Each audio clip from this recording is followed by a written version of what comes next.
Welcome, everybody, to the Raad Life, the only talk radio show that takes you along with host and age explorer Rod Gantos on his continuing journey of discovery into life's challenges, opportunities, options, and all the latest and greatest things that come with getting older.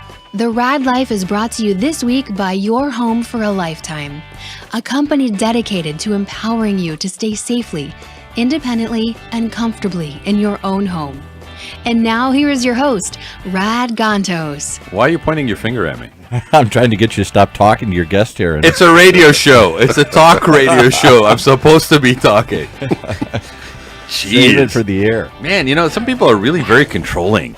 You know, just because I asked him for a special extra spot this week. Yes, and we gave it to you. And you gave it to me. I do, first and foremost, you know, just a little bit of housekeeping. I just want to acknowledge Mr. Paul Roberts. Yeah. Oh, wait a minute. You're going to give yourself your own applause? Well, somebody has to. Okay. So anyway, while Paul's fidgeting around trying to find his audience there to applaud him, I do want to recognize Mr. Paul Roberts here for actually extending the courtesy of an extra hour. There's the crowd. Let him in. Please, back. No, stop. No, stop. Okay, don't stop. But I do want to acknowledge Paul for always being supportive, always giving me latitude to pursue things a little bit differently. God knows he basically has probably gotten gray hairs doing it over the last 4.5 years. Yes. But it's something, we have fun, right? We have fun. We have fun. You know what's fun, though, is that you threw out a challenge just casually. You had a candidate, and it was mostly, as I gather it, not so much you loved his positions, although you might, but you just loved the fact he's a young guy and he's running for office. Go. I'm all for encouraging people to get engaged in civic responsibility and run. Kids never get engaged in anything. Otherwise, how do you grow in that role? No, you don't. And from that casual conversation, which really was about that, all of a sudden you said, and if anybody else wants to come on, hey, I live in San Clemente. We'd love to highlight a race. And I thought, that's never been done here in Orange County. Where do you have multiple candidates for city council of any level get a chance to come and talk to their constituents? And I will take this opportunity again to add to that is that, again, you know, we're approaching 2020. It's an election year. Door is open, people. We had a dozen people that were running for office last election cycle, of which 8 people got elected, everything from D.C. to school district. And I really want to know. I mean, I am a voter. I live in this county. I live in San Clemente. I want to know not only what you got to say to me about why I should not vote for the other guy, but why don't you tell me what you've got as your platform and your vision for whatever that is that you're basically the seed that you're going after. So today you brought in the fourth. Is this the fourth candidate? 4 out of 5, yeah. 4 out of 5. So and the fifth one, it's been crickets. I haven't heard anything. You're not interested, right? So welcome to the show, Mickey. I mean, I'm really nice. Am I not, Mickey? I'm a nice guy, right? I don't know why people would. Except not so far. Except you stepped on his name. I'm trying to get it. It's Michael Mickey McLane. That's Mickey the boy. McLane. Yes, there we go. Yes. I put that correctly on the teaser for the show earlier. I was trying to say it, and you cut him off. And Mickey, I do want to ask you to do something, though. Would you please take off your pin that you have on that says Mickey for City Council? Because, Paul, what did I also promise to do? You said you would, even though you're not sure who you're going to vote for, you put everybody's pin or badge. No, you're giving that to me. He's going to wear it. I promised that anybody who would be on the show, that I would basically wear their T-shirt. Now, one person, Jackson, showed up with a T-shirt. So I wore the T-shirt.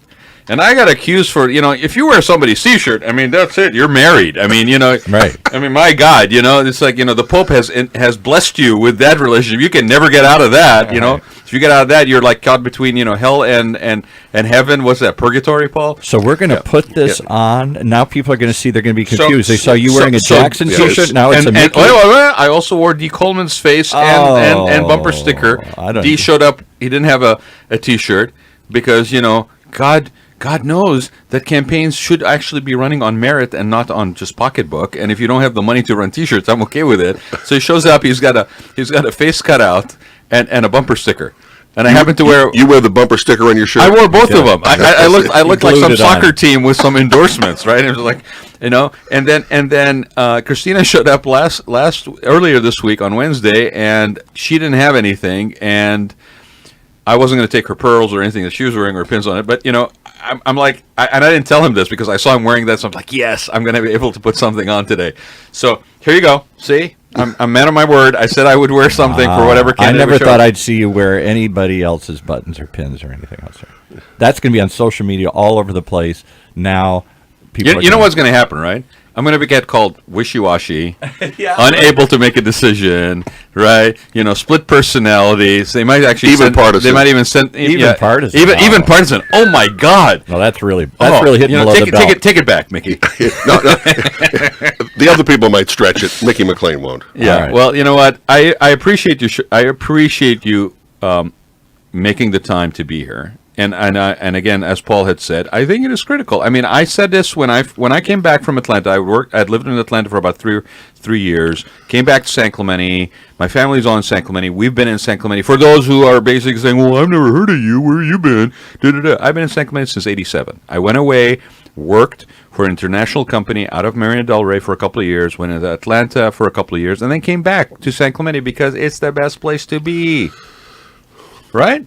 The best climate in the world. I mean, it's almost sounds redundant, but it's the best climate in the world. And you know what? And it's such a sleepy, quiet little town that there's never any political problems. There's never any arguing. It's just one big happy family. He's being facetious. Where's he been? He's being facetious. Where's he been? I'll tell you where he's been. He's in the back 40s of, where's it? Rancho Far Away. What is it? Rancho Far Away. Rancho Mission Viejo. He lives in Rancho Mission Viejo, an unincorporated part of Rancho Mission Viejo. The only safe place for Paul Roberts to live, actually, right? He cannot be an incorporated zone. I am stunned at the level of acrimony, accusations, and anger that this race is generating. And you heard a lot of. I mean, Christina was sharing some stuff that would cause people to just absolutely. I mean, if you had a child act in the way that she shared, people have been acting, and Mickey's going to do the same. Storming into her office and stuff here, threatening her livelihood, all this stuff. If a child of yours did that, you would basically, at the very least, find them counseling. At worst, they used to send them to military school, right? And well, we don't condone spanking, even though Mr. Paul Roberts is a baby boomer and maybe he would. But that being said, yes, it's ugly. And I saw you, man. Paul, you were sitting in that chair while Christina was unloading some of this stuff, and you were like, "What? Sleepy San Clemente?"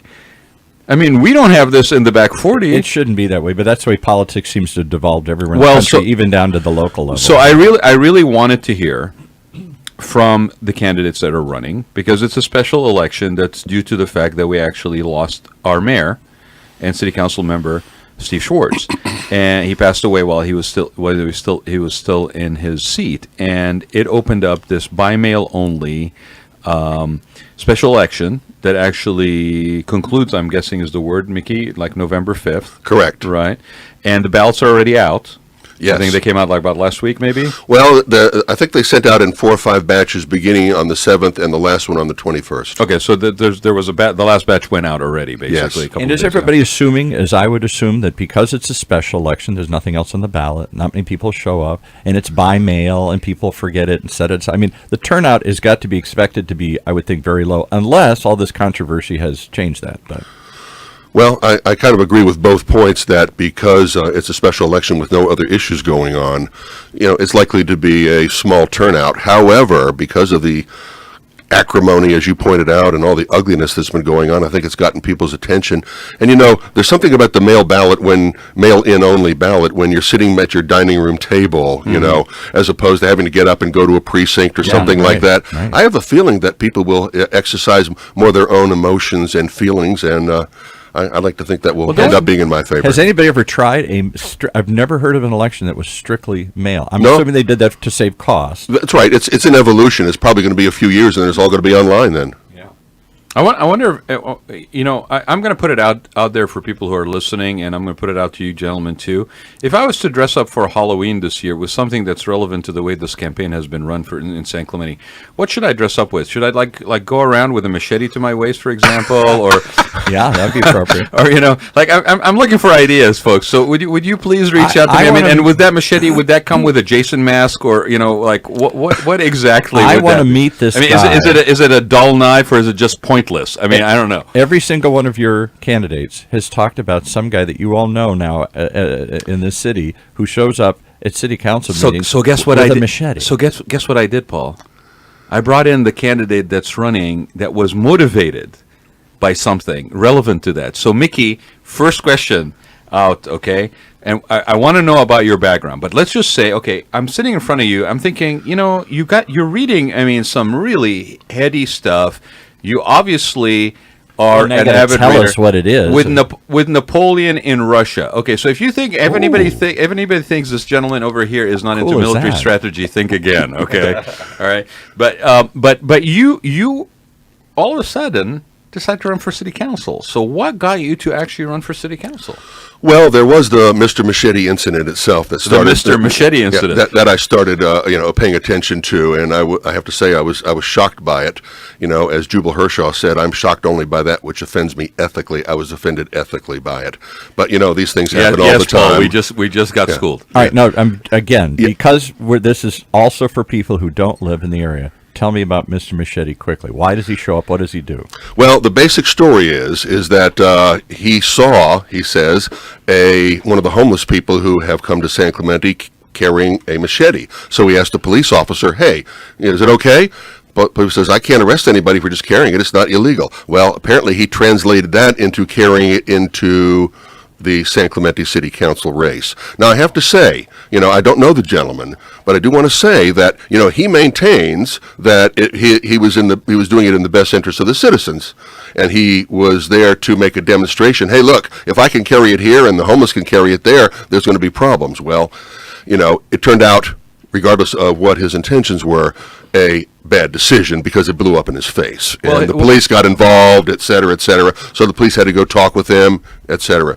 Go ahead, sir. I was just going to say, Mickey, that, if you're going to claim that you're doing something out of fear for your safety, and if you're going to basically claim that that is the only motivation. The only motivation to basically do so. Otherwise, you would never in a million years think to arm yourself with a deadly weapon and go into a public official meeting, right? It's an offensive weapon. It's an offensive weapon. It's an intimidation weapon, right? You don't show. It's like somebody showing up to a city gate with a siege weapon and saying, "I'm just here to say hello," okay? And in fact, even worse, I'm worried that you guys might rob me, so I just showed up with a siege weapon or a battering ram, right? Okay, and just a bit of advice. You may not want to put your moniker on social media using the word machete after your first name. It's like, is it on your sports jersey too? Are you basically introducing yourself by your first name or by machete? Yeah. You can't claim to be the victim if all you are doing is branding yourself with this. This kind of cheap or is it brandishing? I don't know when it comes to this kind of behavior. I just think it's outrageous, is what I think. And so, to finish up answering my question, answering your earlier question, then when I saw on the June 4th City Council meeting, anybody wants to see it, it's at 1 hour and 13 minutes into this 5.5 hour marathon. Give the date again. June 4th, the 4th of June. And so when this gentleman got up there to defend Mr. Machete, that was the turning point for me, because he treated the offending party on the city council Councilman Kathy with great ugliness. Challenged her, said she was mentally unbalanced, and says, well, if you're having a negative feeling about it and negative gut reaction to about it, well, how about this gut reaction? Are you sweating now? Well, how about now? It was just so outrageous. It was one of the ugliest things I'd ever seen. I wrote in one of my flyers that, as far as I'm concerned, that is just behavior that, he was thuggishly ingallant, is how I put it. And I told Mickey when he shared with me that's what he referred to it, that he was being way too nice. Well... But then again, he's a gentleman, so I get that. That's my idea. I'm trying to keep things even, but the same thing. I cannot let ethical issues be ignored. Did you explain to them what thuggishly they're going to have to go to the dictionary on their own on that. And I don't mean to be further inflammatory, but I'm a student of history, and I can't help but think of this. And I know this is an extreme example, and people immediately turn me off, but it does. This is what the brown shirts did. And this is what brown shirts. For those who don't know, Mickey, would you like to educate some people here? We're talking about the group that kind of became gangs essentially in the latter 30s in Germany or the black shirts in Italy. Yeah, the long knives, the black shirts in Italy under Mussolini. Yeah. It was basically intimidation. Basically, groups, the mob that was basically the strong arm, if you will, or the weapon of choice by the fascists. Right. Okay. Yeah. Well, with all respect to your positions on that, we're not quite there yet. But closer. And I'm not trying to go Antifa and I get all this other stuff any fashion, but I'm just saying. No, but if you don't speak out, this is clearly an intimidation by groups, by mobs. Whether and left can do this, the right can do this. Motivated we're turning into this. Motivated by power, influence, exercising fear domination of people. Right. Yeah, fear and intimidation. And don't forget the melodrama. Okay, everything is so dramatic and so inflated. I mean, one of the people running says he wants to take back the city. Well, he hasn't been around long enough to know what to take it back from. So that's really funny because some of the slogans like protecting quality of life, and I'm looking around going, you know what? Yeah, you're right, because quality of life in San Clemente just sucks. I mean, the sky is falling, Chicken Little, right? I mean, it's just and again, horrible. take it like back lock your doors, hide your women. The barbarians are at the gate. Oh my God, we've got 35 homeless people. I mean, we need to build a wall. Is that really it? It's the population of homeless that somehow have taken over it's in camps. It's an excuse on every level. If you really were motivated, we're finding solutions. We've been dealing with the same issue locally for at least 2 or 3 election cycles. If you're really motivated in finding a sustainable solution, you would be able to do that. And if it meant that you put your neck out as an elected official and showed some cojones and leadership and basically dealt with the problem that you were basically hired by the people to do in your seat, rather than worrying about whether you're going to get reelected or not, guess what? We would have dealt with it to some degree of success or the other. I'm not saying we would have resolved it, but we would have, we would have been better off today if somebody actually stopped kicking the can down the road and did what needed to be done. Yeah. Well, I last Monday night I went to the conference held by the United Way at the San Clemente Presbyterian Church on ending homeless. And that's where were my fellow candidates? Yeah. This is extremely important. They have a step-by-step approach that has worked in many other places. They pointed out that their step-by-step approach in dealing with the homeless, getting them off the street, keeping them from being homeless, has been supported by every presidential administration since George Sr., including up to the present. And so, where were my colleagues? Where were my fellow candidates at that meeting? Is what I want to know. Let me point out that we've had Sue Parks in here, the new head of United Way, in here numerous times talking about that, and it's an extraordinary initiative where United Way isn't just collecting money and passing out anymore. They're trying to actually be the lead agency to pull the left and right, the police and the citizens, the activists, the churches, and everybody together. You know why everybody is basically now involved in trying to solve the problem? You just think it's because it's money that consultants can make. No, it's not only money that consultants can make. It's also because they've been shamed publicly. Well, maybe. That shaming happened when you basically had an encampment that kept growing on the Santa Ana riverbed, okay? And people were driving by it. You could not hide it anymore. It was not out of sight, out of mind anymore, and you had to basically engage. Otherwise, how are you going to basically justify that you've got over $100 million sitting in the coffers of the supervisors and you're not doing anything with the homeless issue, okay? And yes, there's money to be had, so now, yes, please include me. But to be honest, unless the solution is a sustainable one, guess what happens? We're going to face the same dilemma down the road. Right. So I want to hear what Mickey's position is and what Mickey would do about it. If they pick you, what do you do? Well, regarding the homeless situation, you're now speaking. Okay. Yes. Well, I follow the United Way's example. What they are leading is it's called "quote unquote" housing first. If you get the people into housing, then you have a lower rate of their mental illness. You are able to address drug abuse, etc.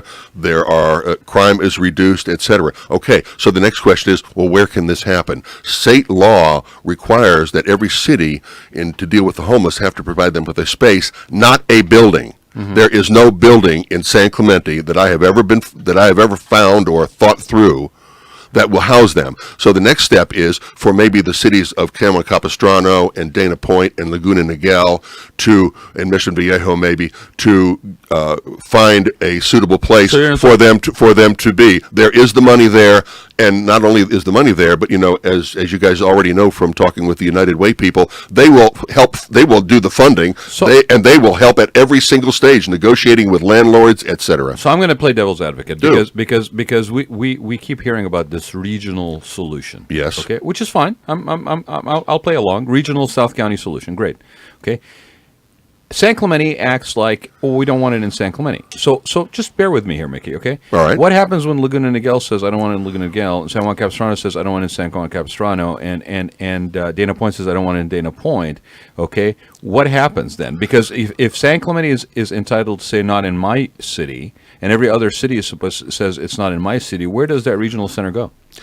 It comes down probably to the building itself. Excuse me.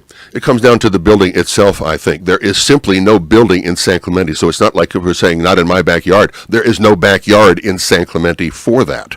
So it's probably going to come down to where is the building, where would be the best place to put this building, and this has worked in Santa Ana, excuse me, and in several other places too, according to the United Way and people. Some cities have said yes. Fullerton seems to be moving in that direction, building a regional center, and whether it's because they want the money or whether they just believe in the cause, I don't know. Yeah. But. Well, thank you for bringing up the money situation, because we know that's always the issue in the end, okay? Right. Who's going to fund it and all that. So in the lecture from the United Way, they talked about hotels that had been taken over by the city to house the people, and in there, one of the people has to be hired to be sort of monitor things.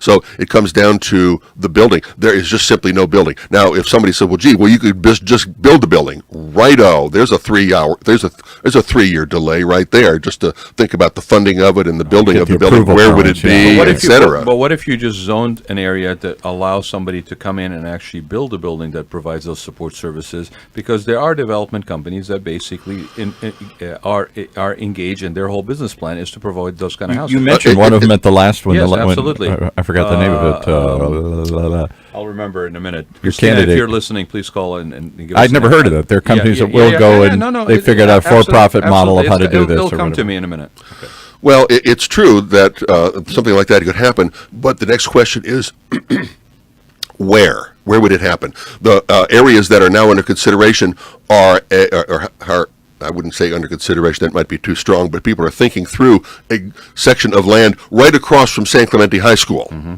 Okay, is that going to be one?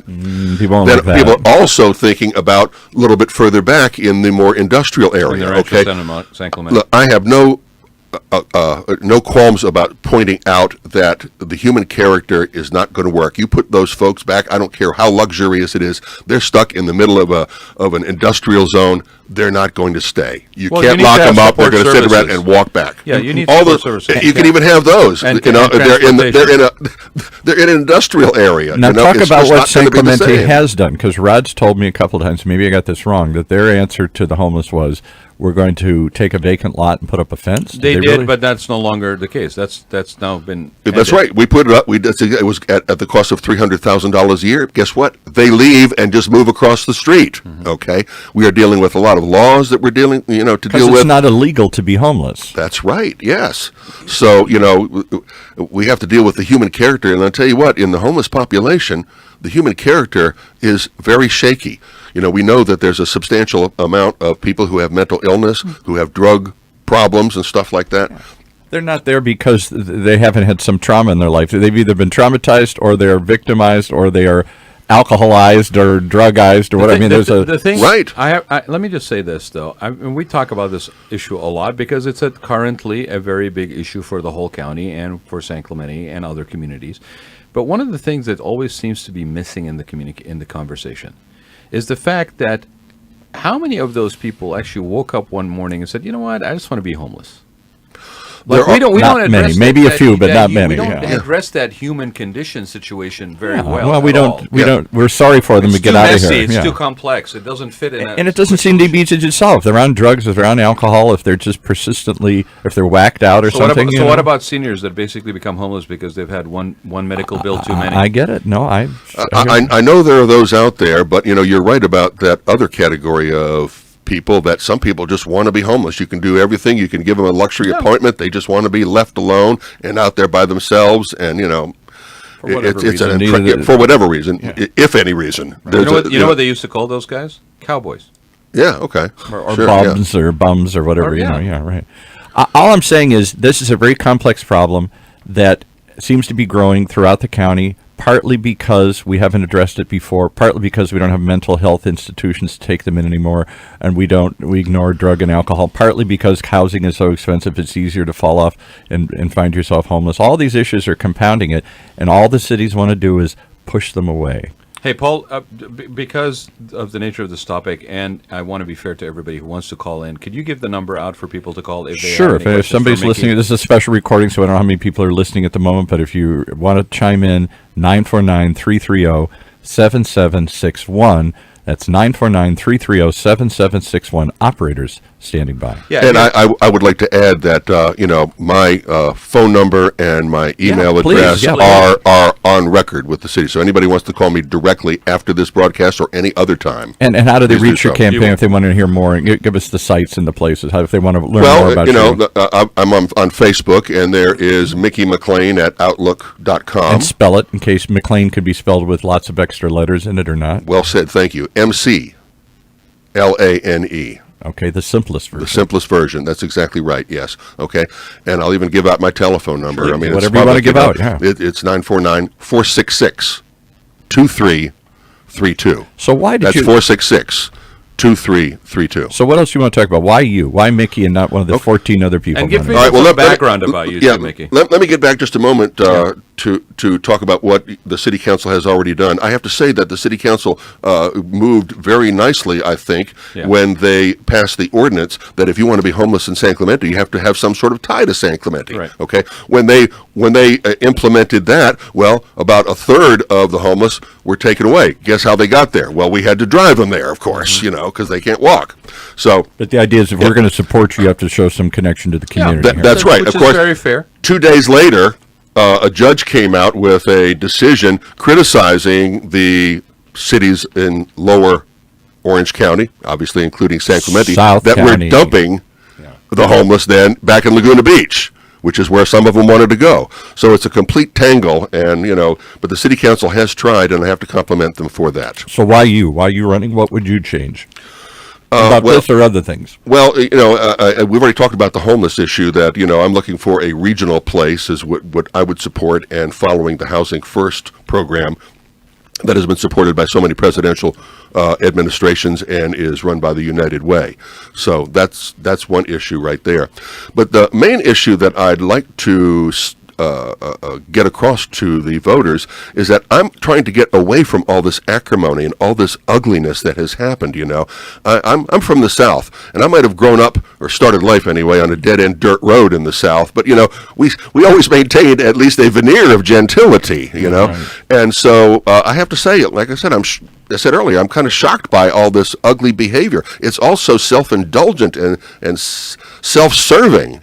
My job would be to try to work with both sides. I want to be the bridge.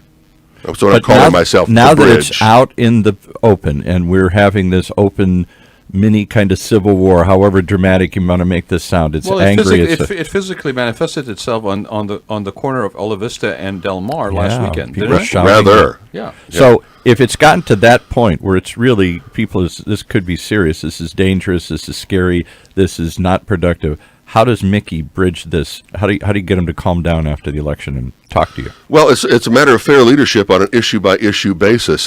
When the incident occurred last Sunday at the quote-unquote free speech corner, best I could do was stand aside and let these people Just have very, at very it. briefly to explain to people who explain don't what know. happened, right. Well, very briefly, apparently a person who objected to the advertising and in so-called endorsements of one of the candidates got into an argument with him, and such that candidate or his people, I'm not exactly sure which, called the police. Okay, so here come two police cars, lickety split, come flying up there. The whole place with this woman yelling and people being upset. The whole thing looked like a crime scene. It was outrageous, and I was greatly offended by the whole thing. It was a huge mistake to call the police. And we're talking about the main drag of San Clemente. We got people coming back and forth from the restaurants and from Farmers Market, which is right there. We got families, grandparents, parents with their kids and People everything. sitting in a restaurant right across from, That's like, right. feet away. Yeah, they come running to the window. What happened? What happened? It was an outrageous moment and was extremely unfortunate. But it's probably for the drama. It's probably for the flyers. It's probably for the photo ops. It suddenly elevates and creates a talking point that they can whip up a certain group of people on both sides. But I think to Mickey's point, and we had a little chance to talk about this before the show. What he's presenting is that this is not okay. And there is an old adage, and I shared this with Mickey as we were walking. He said, when people show you what they're all about, believe them. Yeah, well, we don't tend to do. We think it's all just for show, but when they get elected, it'll be normal. Well, but just believe them. If this is how Mickey, you can take it. But you then said to me, well, if this is how they're acting. Yes, that's right. If these are as the way they're behaving now with these attacks back and forth, attack ads, et cetera, is there any doubt that they'll carry this ugly tenor to city council if they get elected? No, why would they? Why wouldn't they? If they were successful worked, yeah. in actually making this work and getting there, why would they stop that? Exactly, Right. because as I say before, it's self-indulgent in my opinion. It's self-centered, and they get a little bit of traction on it, and they get elected. I would have to say that would be unfortunate. So I'm the right candidate because I'm trying to even things out. I do not dramatize stuff. I do not call the cops. I do not attack the other people warrantlessly. Although, as I was saying earlier, certain ethical issues, like the guy who defended Mr. Machete and was abusive towards Miss Ward, certain ethical issues cannot be ignored. Right. So who is Mickey, and how do we know? I applaud your effort to try and be the bridge. How do we know you can be the bridge? Who are you, and where did you come from? And what's your background like Right. that gives you the ability? Well, at these 7 decades, I've done a lot of stuff. I really was in real estate for 20 years before I am now retired. Now, I was in 20 years. I tell you what, there's no other business that's better for finding the pulse of a city. Who's coming, who's going, why they're coming and going, what the businesses are involved in, etc. So I have that leadership with me. I have done pretty much. I've been around so long that there's over half a century between me and one of the other candidates. So I've been around so long. I've done more stuff than I can even think up right now. When did you come to San Clemente? I came 25 years ago. I used to throw a big party back in Virginia that cost a lot of money, live music, catering, etc. Yeah. I said, I'm going to save the money and go traveling. So I was traveling, and I met my wife. It was kind of love at first sight. So, people come, as you have really explained to me, people come to San Clemente for basically 2 reasons, love or work. Well, mine was love. Mine was love. So we fell in love immediately, and, even though it never occurred to me that I would live anywhere but Norfolk, Virginia, 8 months later, I moved driving a U-Haul across country. Is that really where you live? Because we set off, and I went to school. I went to law school for a year at William & Mary, and then became the disc jockey at that was my biggest gig at WMYK K94, which was at the time the rock and roll station in Norfolk, Virginia. Even though the transmitter was in Moyock, MYK, across the border there. Well, I'm going to pat myself on the back and say that because I was in radio and we kind of broke new ground in around 1970. You got the voice. You followed me. I did. I set it up for you. You paved the way, my friend. Yeah, that's exactly it. You paved the way. Well, that was the birth. People don't remember it. I would get aside quickly here. That was the birth of FM. I got a pair of battling Irishmen on the radio on a Friday. People don't realize. I'm going to sit back and watch this. People don't realize that in the around 1970, FM radio was born. Everything was AM up to that point. And FM was the forgotten extra bandwidth, and they created a new type of music where they would play 3 or 4 records in a row, and then they'd talk. They'd play whole albums. It was a whole different way to approach music than the top 40 hits and the hey there, hi there, ho there, the goofy DJs of the AM days. So that was an exciting period to get into radio. Something new was being born. Just like this feels to me a lot like it, this podcasting, live podcasting, whatever you want to call it. Has that same live energy. So how did you go from being in radio in Norfolk to basically then becoming involved in law enforcement? Well, I know it's an unusual thing, but I was a classical actor also during this period. Shakespeare. That's exactly right. So I was a Shakespearean actor at the best theater, the classic theater in Virginia. So, indeed, there was one time when I was a uniformed police officer, and I got in a tussle with this gentleman. I had to arrest him for disorderly conduct and assaulting a police officer. Well, about 2 months later, I got into the same problem with his brother. So when I'm in court, the judge says, he says, Mr. McLane, I think that, I'm observing you. I think you're a Shakespeare spouting pugilist is what's going on here. Wow. So I didn't take it as an insult in any way. Norfolk is kind of a small town. You might remember this, Paul, that, there's a lot of minorities that don't seem to participate much. We have a huge amount of military. Huge. So It's the a rest big of us it's kind of a small town. So we all kind of know each other. Yeah. You have a love affair with a woman. 5 years later, she marries a lawyer. 5 years later, he becomes a judge and you're working for him. Tidewater. They called it the Tidewater area. Tidewater. It's Hampton Roads now. Exactly. Call it Hampton Roads. And now. why don't you talk like a Southerner? Where's the accent? Well, my parents were both from the north, and then I went to a private school where there were a lot of people that were involved in the military. Yeah, tons of military. I was probably the poorest kid in the school. I had to hitchhike back and forth, whereas some of my fellow students there were driving their sports car convertibles back and forth. Well, it's the East Coast. People don't realize it's other than San Diego, it's the East Coast version of San Diego. It's where all the carriers and the fleets and everything. And Norfolk and San Diego are the two big. Didn't Norfolk make it into a Billy Joel song? Oh, I don't know about Yeah, that. I think. Well, Paul already knows that Norfolk got into a Chuck Berry song. Oh yeah, I left my home in Norfolk, Virginia, Tidewater for 1009. You always would say Norfolk, like a Yankee. Come on, you got to say Norfolk. Norfolk. Yeah, go fast. I guess I've gotten away from it in the 25 years. Damn Yankees here. All right. All right, That's your background. And then you told me that you had run for sheriff. That's right. That's exactly right. The office of this constitutional office of sheriff looked like it was going to be vacant, and very unusually, the sheriff at the time said he was not going to endorse anyone. I said, bingo, that's me. I can get in there. This is in Virginia? This is in Norfolk, Virginia. Yes, okay.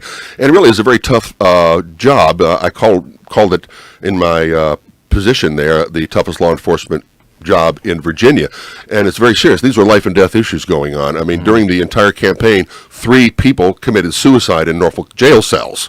So, this is not just fluff or, arguing over an endorsement or something. These are life and death issues. So I felt obligated to run. It was a long campaign, and I greatly enjoyed it, and had some very, very many great moments. I got to meet, for example, Lady Bird Johnson and both her daughters. One of her daughters was the First Lady of Virginia, married Chuck Robb, as you recall, Governor at the Robb. White House. Yeah. Governor Robb. Yeah, so I got to meet Rosalind Carter, and so for a guy who started life on a dead end dirt road, it was pretty impressive to me. For I have a to Yankee say. to meet all these Southerners. Come on, I don't know. Exactly, that's right. Yes. All right, so you're running for city council. What do you think you're going to win? Are people going to support you? Well, I think I have a good chance. You mentioned another candidate who spoke with you earlier on the show here. I've never met her. Yeah. Okay. She doesn't show up at the debates, maybe for the same reasons you were talking about, because of abusive behavior by other people. I don't know. I've never met her. So that's what she shared with us when she was on. Yeah. Seems to me that she's kind of faded in the background. We now have another candidate who has been under investigation for buying votes, and I say that quote unquote with the understanding that it was kind of tongue in cheek. Whether that'll be a defense or not, I don't know. And now I have another candidate who is under investigation for improper campaign work. And there is the last candidate, both very strong now. They have money, they have signs all over the place, they have party backing, et cetera, et cetera. I consider those, they might even be negatives in the overall. So I think I do definitely have a chance. I think so Jackson's how old? Jackson's 20 or something? Yeah, that's right. I was always wondering, he lives at home. What do you suppose his curfew is? Oh, ouch. All right. Sorry, I couldn't say it. I couldn't. So we've got a diverse group of people from 20-year-olds, and you threw out that you must be in your 70s. You're in your 7th decade. So it's definitely a fascinating. It's definitely a fascinating time, and I look at San Clemente, what's going on in San Clemente, as a reflection of a bigger situation. Because if anybody's been watching even the debates on the Democratic side of things, there you have these sort of there's this ageism thing that's going on. You got sort of the young guard, you got the older candidate, the more seasoning and stuff. It's kind of a fascinating time, this election cycle, and I think it's going to echo even more so by 2020. But yeah, I mean, you're right, Paul. We do have quite a range of candidates that are running. You've got one woman running out of 5. You've got a senior citizen and a high school student. That's a pretty diverse group. Just right there. And the other two, we had D in here. I don't know the other gentleman. You said he's. We don't know. We don't know. Okay. Well, we haven't had him in here. But so I guess what is San Clemente? Maybe Rad can address this. San Clemente doesn't see itself as a radical confrontational community. But I've told you this, and Jimmy, Mickey, you've been in town long enough. The town is very engaged.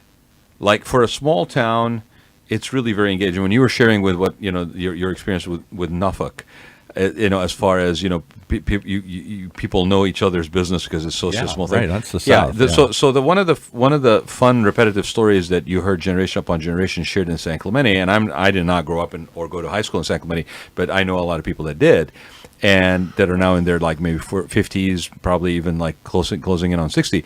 Their shared experience has been that if you messed up in the north side of town, your parents found out about it before you got home in the south part of town, right? So this community is actually very engaged, and in part, I think, because we physically are sort of surrounded.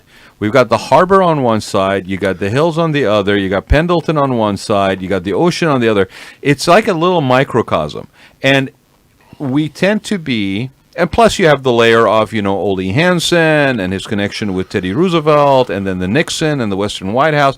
There's certain patinas and layers that go beyond just a small, provincial, end-of-the-road, last community in Orange County that give us almost a little bit of an international flavor. That being said, I will repeat, I would rather live in a community that is over-engaged than one that is not engaged. And there are times when I wish we weren't as engaged as we are, or as nasty to one another as we are, and definitely there is no excuse for somebody showing up with a deadly weapon at an elected offensive weapon, and to then basically somehow legitimize a unacceptable behavior in the middle of the street in the middle of the day, where basically people that are visiting the town. I mean, how do you run for a city office and sit there and not try to intervene when you have a situation where visitors are eating in your restaurants and they're literally, they didn't sign up for lunch and a show, but they ended up with lunch and a show, then not the one that they would have basically paid money for. No, Pirates Theater. A bad show, yes. Has Mr. Machete endorsed somebody? Is he a maybe by extension. The reason I say that is there was a very ugly attack ad against one of the other candidates, not me, one of the other candidates, and a full-page ad probably cost $1,500 or something, and he was one of the signatories on it. So maybe he is part of another campaign. Well, seems so. All right, so when this all fleshes out, and what's the date again? November? Well, the deadline for a postmark on your ballot is the 5th of November. All right. So it's coming up. When this fleshes out, will peace prevail, or will this just be the next round for... Well, it depends on who's elected. I mean, if I'm elected, which I think I have a strong chance to be, it will be over. Because I'm just not tolerating it. I mean, I'm not putting up with it. I'm going to ignore a lot of this ugliness. There is simply no reason for this self-indulgent behavior. It's failure-oriented. It's failure-oriented. It's not harmless. Okay? Right. This is the thing. It's not harmless. We all, as a community, pay a cost for this. Okay, and if we stand there quietly and allow it to happen and not engage, guess what's going to happen in 2020? That's what I'm saying. It'll just get worse. It's going to come back. It's just this is a special election happening next in November. Election's a year away. It's a year away. So if we do not basically nip this kind of behavior and as a community say, absolutely not, I am not putting up with this. I don't care who you are, but if you step and what you have to offer, but if you step into this mosh pit of mess and slime, mayhem, okay, do I even dare say swamp? Okay. No, don't go there. Okay. Ooh, if you live in that swamp, and we as a community need to say, I don't care who's behind you, how much money you basically do, you do not have my vote. In fact, I will vote against you.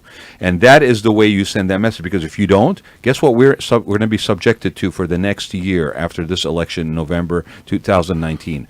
There's a big election coming up in 2020, and if you give by your silence give a green light that this behavior is condonable, we're going to all suffer again for a whole year under this kind of bullshit behavior. Excuse my French. I can say that, right?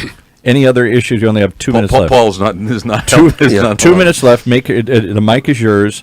Tell us why and tell us what other issues you think, other than we talked about the homeless. I'm sure there's some other ones. And I have an announcement to make at the end. I will not say who or what is involved, but I will share something with you. Okay, that's so look, news breaking. You got a mic in 2 minutes. Talk to us. Oh, okay. Well, you asked about my leadership in the background. One of the things that I did when I first got here is started a TV show called Legends of San Clemente, where I got to meet with a lot of the local people.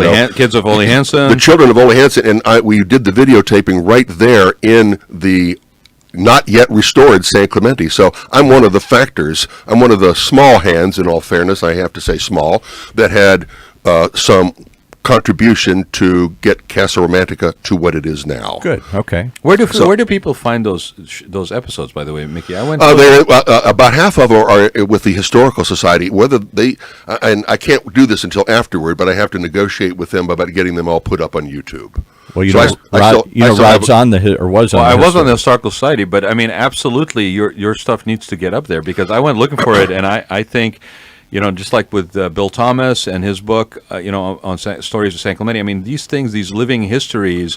It was fantastic. I got to interview, for example, and when I mention these names, I haven't talked to them for a long time, so I'm not suggesting that they are endorsing me or anything. Yeah. But Ken Kachigian, for example, he and Diane Sawyer wrote Nixon's memoirs. Yes. Right. And he staged. She decided not to. I got to talk to Karch Kirillai, as you know, the #1 volleyball player in the world. He's captain of the American team 4 times, won his own gold medal, and so I was immersed and became immediately immersed in the upper ranks, you might call, of San Clemente. Well, so I kind of know the city inside and out. And we have a lot of people that are like either great like backup musicians in the world of jazz and rock, and we have a lot of people in the sports and sports and leisure industries that all find their way to basically their swan years or their retirement years in San Clemente. Would you agree?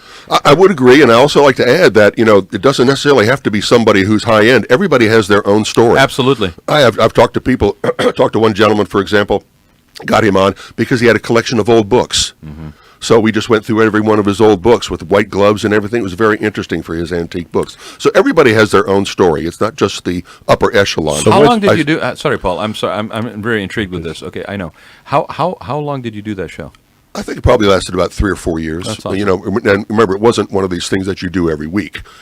Was this on like cable access or something? That's exactly right. It was cable access. I had to go down and take a course with Cox. Right. They don't do that anymore because these days anybody can put anything on YouTube. So finish. The mic is yours, Mickey. Yeah.